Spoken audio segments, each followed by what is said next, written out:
Morning everyone. I usually wander about the stage and talk, so I'm going to have to stand still with my hands because I need to use the buttons today. It's quite interesting listening to Terry and Brendan because I need to follow these acts and actually talk about things that are slightly different and interject with some personal experiences. But like Brendan this morning, my train was thankfully running 15 minutes late, which enabled me to have that conference call with two colleagues who, like me, work very early in the morning, and we managed to resolve quite a tricky internal audit situation on a programme we're working on. Absolutely fantastic, good use of all our time, and I know she had just finished mucking out the horses, so it's really good to see how we all work together, and I know she'll be finished at 3:30 today and continue with her life, because work-life balance is hugely important, how you retain good staff and really attract the staff that organisations do need to take them forward. I'd start this by saying I think I've got the best job in the public sector in Scotland, and I know there's thousands of others in our organisation who would say that they have. And equally, there's thousands of others who are really challenged at the moment by the position we find ourselves in. And we started this journey of work style transformation quite a few years ago. It was what can we do to actually take people through this journey of change between, at that time, 2008, and up to what will be the real challenges we will find ourselves with in 2016. So I'm going to talk about two particular programmes and then a third one which is interlinked. But Worksmart was our first programme, and I spoke to a gentleman here at the start, and that's a brand or a logo which a number of public sector organisations now use in Scotland, and it's created by Aberdeenshire Council. It has an externally sitting website, so not only can our staff who don't have a Lotus Notes account or an email account, they can access it at night, at home, in a library, but so can any other of the organisations who signed up to the principles of that brand, because they do the same for their staff. So I know we have a couple of other councils, we have some police organisations, and some of the other NHS organisations using the same brand. That's quite important. And I'll talk about Worksmart and Workspace. Workspace is the part that Brendan did speak about. It's what does this really mean for an office estate? And in the 10 minutes I allowed myself to actually make up this presentation, I didn't have time to look at our GIS mapping system because it's not interlinked with all the other public sector organisations in Scotland, because I wanted to do a visual of Aberdeenshire, of its 58 settlements in Aberdeenshire, and then show an overlay of all the different public sector buildings in Aberdeenshire, and then talk to you about how do those organisations work together, how do they travel and meet each other, how do they speak to each other. But that's something for my next presentation. I'll get that sorted out. And it really is one of those challenges that our asset management colleagues do understand. A little bit about Aberdeenshire Council. We are the fourth largest in Scotland. I'm not going to speak through all of these. You will get the slides. That gives you a feeling for what we are. At the bottom, though, is the interesting point I'm going to speak about. We've got 350 buildings, a variety of different buildings. 96 of those are office buildings, but we also have schools, care homes, libraries, inherited police phone boxes, award-winning toilets, so I'm told, public toilets. So you have a really interesting asset mix there. You also get 550 spaces which are connected over a network, and that's a huge challenge for all the layers of local government and the public sector in general, is how do we maintain those layers of connectivity. Interesting what Brendan was mentioning about devices. I have 2 or 3 devices for work. I'm sure you all do. I'm sure you all have a huge number of devices at home, depending on the amount of children you have. I once counted the number of things we have at home and the number of chargers, and then I just stopped thinking about it because it was quite actually depressing. But interesting, I went back to our team and said, by the end of this financial year, I'm going to have 1 device. That's bring my own device. And that 1 device will do my mail, my work, my personal work, and I'm going to buy it and I'm going to pay for it. Because I'm going to make money out of doing that, because I won't be paying for all the electricity that I'm using at home to charge these multiple devices over a year. And bring your own device is a big issue for a number of organisations, and councils should invest in having robust, secure networks with really good, strong applications and be able to supply the interface for people to work. And that doesn't mean investing in hardware, which at times is, and the software that goes along with that, which at times is quite outdated by the time it's fully implemented. And my son takes great pleasure in pointing out my really outdated mobile device, which I can't see the name of, but it's got a load of buttons and I do my emails on it. And he has a pad, which is not a particular brand of fruit, but it's a pad that he's recently got, and he can read 4 novels in a weekend while speaking to his friends, whilst Facebook, Twitter, email, everything he does. He collaborates with people, he does it at school, and then that's the generation we have to capture in 5 or 10 years. Not necessarily does that generation have to go into university, and it has to gain degrees. That's the type of people that the public sector and business in general want them to join at various stages and get the very best out of them. And that's a real challenge for us. How do we attract the best in Aberdeenshire when we have competing industries, especially the oil and gas sector? Hugely interesting. But we retain them. I'm not going to speak through this, but this is our journey of change in the initial stages from 2008 to 2010.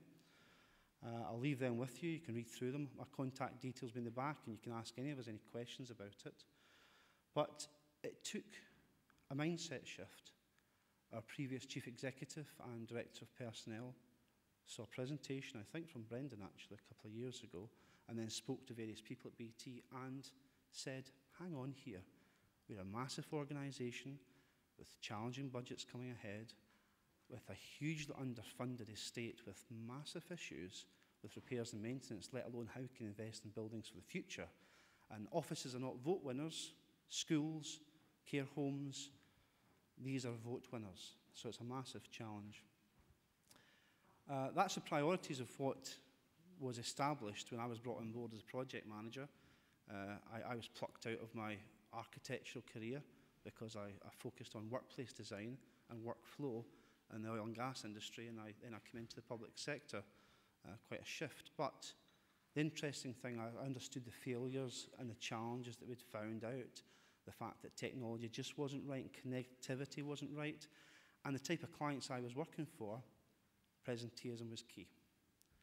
These highly paid individuals did not want to work at alternative locations, let alone their base, because that was not the culture of their organisation. The public sector is different, and I'm glad to see a lot of private sector organisations are changing at the same pace we are as well. So this is about the customer, and if you remember back to the first slide I had there, Worksmart and Workspace, CE, the customer experience, keep that in mind because this is where we're going in the future. A new project that was going to committee in November is about customer experience interaction in the public sector. So priorities, benefits realisation, huge challenge. We all hear that.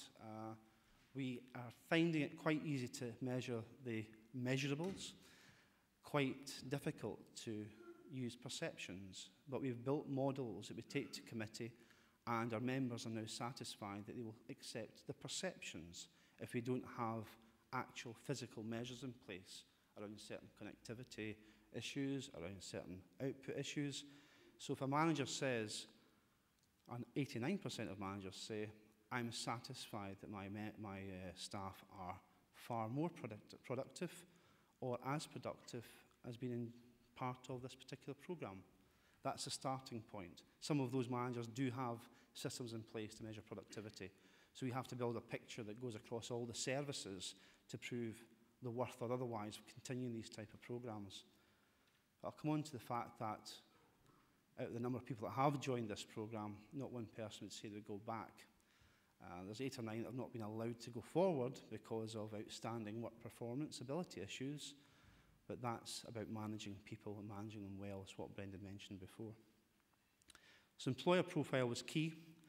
Employer of choice, especially in rural areas in Aberdeenshire. We want people to be the face of Aberdeenshire Council. We want our rural and our small towns to have that, waste collection person, that roads worker. They are walking around with an Aberdeenshire badge in the back, usually a smiling face in challenging times, and speaking to Mrs. Smith down the road. And that's what being in the public sector is all about, and that's actually what attracted me to join it. But sustainability is key. I found myself for the first time in a local paper quite recently because I put an article in the Chief Executive's blog and the Change Aberdeenshire blog about my lifestyle changes. I've sold all my sports cars, my racing cars that I had. That was my hobby, which is really painful. Blood and doesn't flow through my veins, it's actually petrol. So I have bought a microcar to commute in, 0 road tax, 100 kilograms per metre output, mile output, and I love it. It's absolutely fantastic. Interesting choices around food miles, changing light bulbs in the home, but it's things I've done naturally and discussed with my boys' school and what they do in curriculum for excellence, but actually how I see a generation that do these things without thinking about it. It's just part of what they do in day-to-day life, and if I ever put the tin in the wrong coloured box, I'm quickly told off very, very quickly, and he usually picks it up and puts it in the right one. So these are actually about making the changes with slivers, and I'll talk about slivers of time, slivers of behaviour, and incremental change, and that's what's hugely important, how we take these issues forward. How are we going to get there? Building efficiency. Public sector, 45 to 50% occupancy is standard on a 1-to-1 desk ratio. One person, one desk, half the time it's not being used. That's standard. We have started off our programme with what's called a 7-to-10 desk ratio, so we have 7 desks for 10 staff. And now 2 years down the line, we're analysing those physical spaces and realise even at that ratio, there's only a 70% occupancy. So how do we capture all those pockets of space across our estate and release them, whether that's disposing of assets, leases, sold buildings, or offering it to the third sector, local businesses? You know, we have space, and not just within offices, nursing homes, depots, libraries.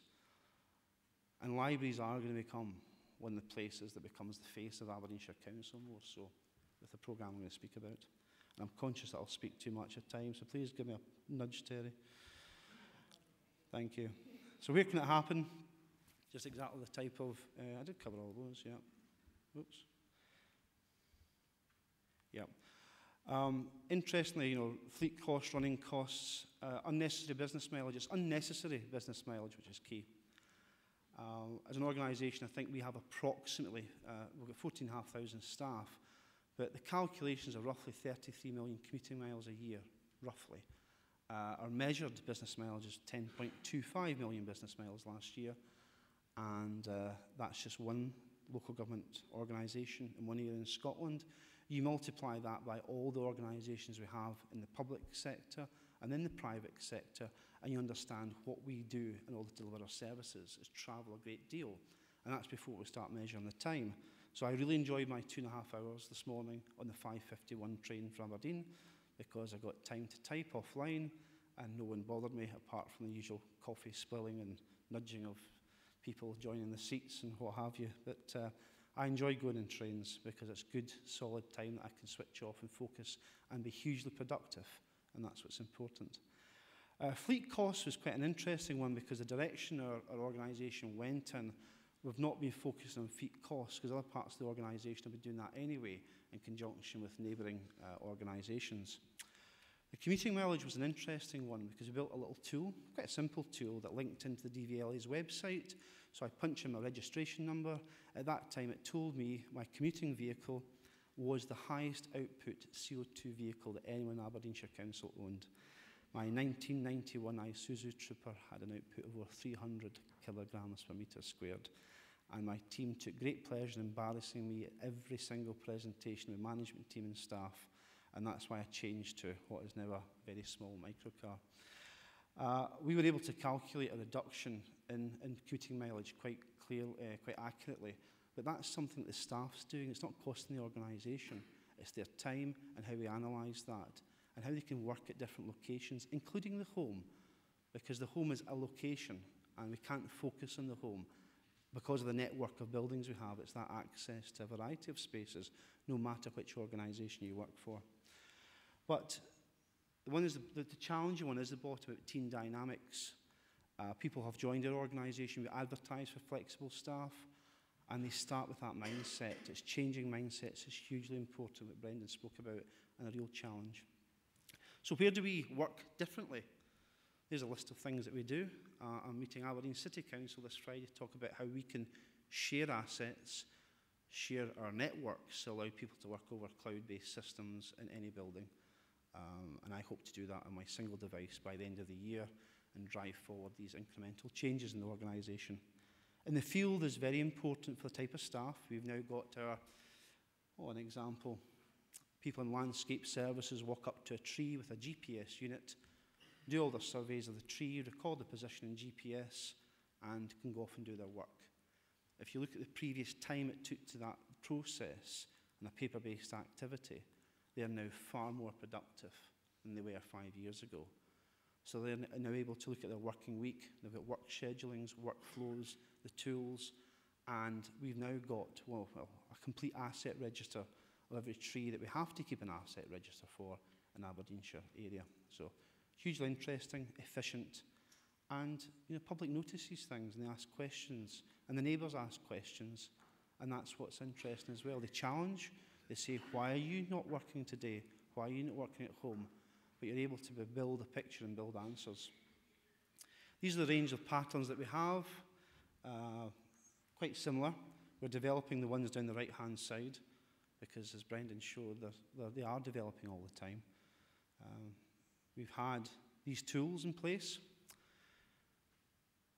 and it's not the tools that are important, it's not the technology that's important. I'm trusting the changes that's happened in the organisation.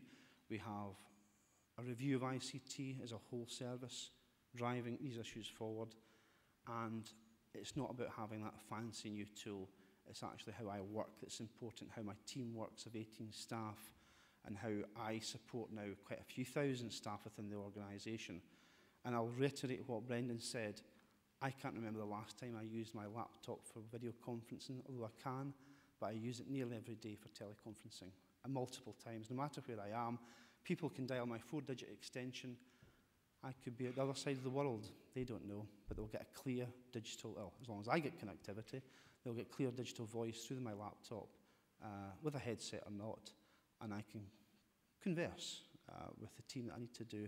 And we're collaborating, because emails are something I wish to reduce dramatically within our organisation, because, as my son keeps pointing out, it's a 20-year-old form of electronic communication, and something within 10 years we have to collaborate and use collaboration tools to emulate the type of culture that the generations have, the 2 generations back. You're all tied to your BlackBerry, I'm sure, and if someone said I don't have that type of device, I'm envious. I switch mine off, hide it in drawers, don't take it on holiday, but I know my staff do. I know my bosses do. And we need to change that culture to become far more collaborative. I'm conscious of time, so I'll finish up. A few minutes.